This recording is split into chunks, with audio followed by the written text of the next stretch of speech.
তেমনি আমাদের এই ইঞ্জিনটা এখান থেকে নিচে এটা হচ্ছে হার্ডওয়্যার, আর এখান থেকে উপরে এটা হচ্ছে সফটওয়্যার। পুরো বডিকে কমান্ড করে এখান থেকে উপরে। যত ইঞ্জিনিয়ার সব এখানেই বসে আছে।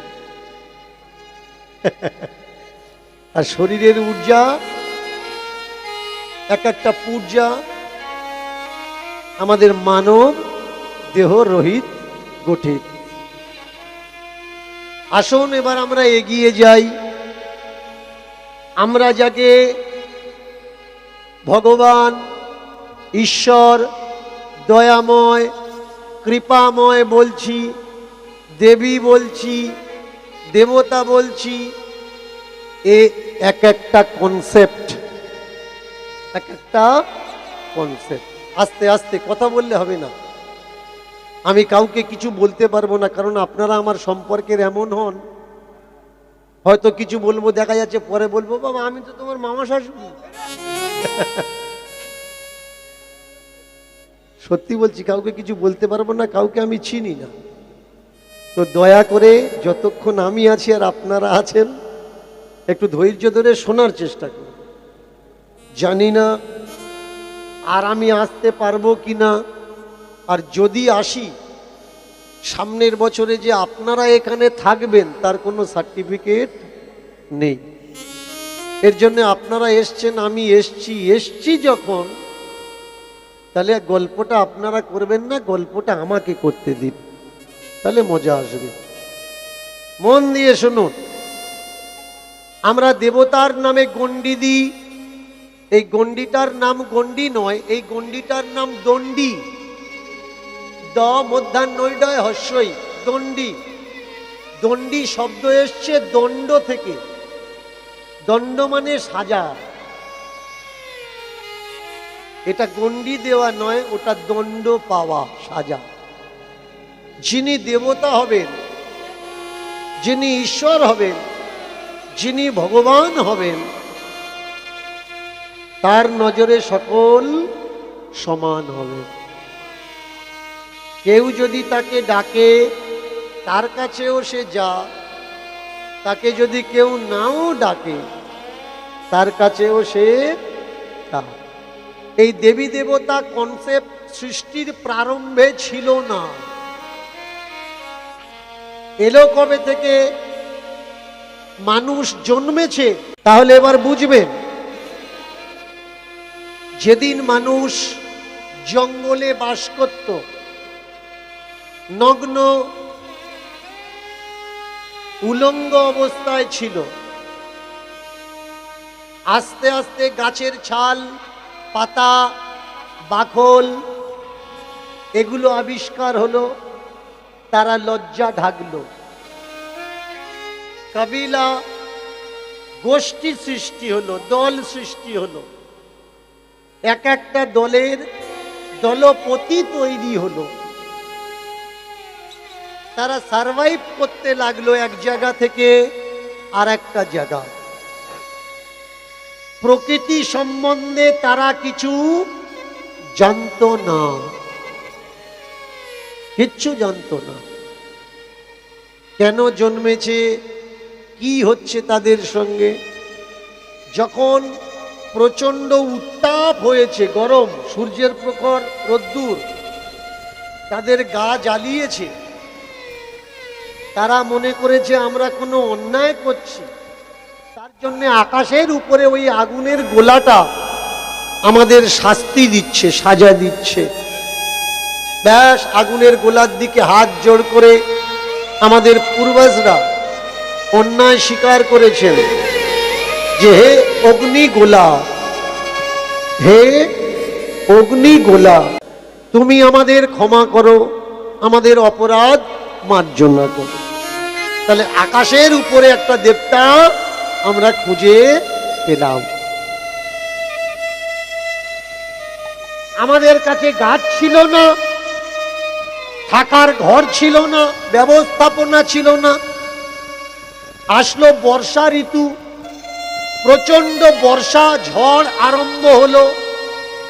আমরা মনে করলাম এ আবার অন্য কোনো দেবী বা দেবতা আছে যে আমাদের উপরে রুষ্ট হয়েছে, তাই আমরা জলের দেবতা বরুণকে তৈরি করলাম, তার কাছে ক্ষমা প্রার্থনা করলাম।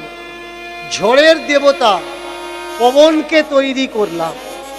এইভাবে আস্তে আস্তে এক একটা দেবতা আমরা তৈরি করে নিলাম। সারভাইভ করতে করতে বিভিন্ন প্রান্তে মানুষ গিয়ে বসতি গড়ে তুলল।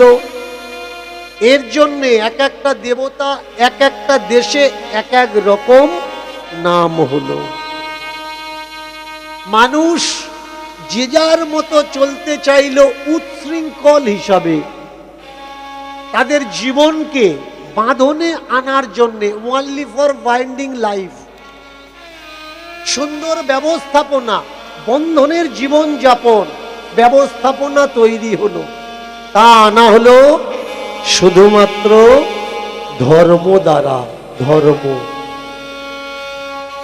আজকের মানুষ বলে না যে এত বয়স হয়ে গেল এখনো ধর্মকর্ম করবি নে।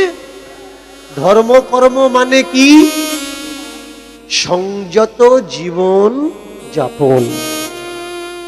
কিন্তু সেই ধর্মের কনসেপ্টটা এমন ভাবে একবিংশ শতাব্দীতে এসে দাঁড়িয়েছে, আমাদের কাছে ধর্মটা যেন ধর্ম নয়, একটা ঝামেলা হয়ে দাঁড়িয়েছে। কেউ বলছে এই কর, ডাইরেক্ট ভগবানের সঙ্গে আমাদের কানেকশন, তোরা স্বর্গে যাবি। কেউ বলছে ওই করা লাগবে না, জপ কর। কেউ বলছে চোখ বন্ধ করে বসে থাক।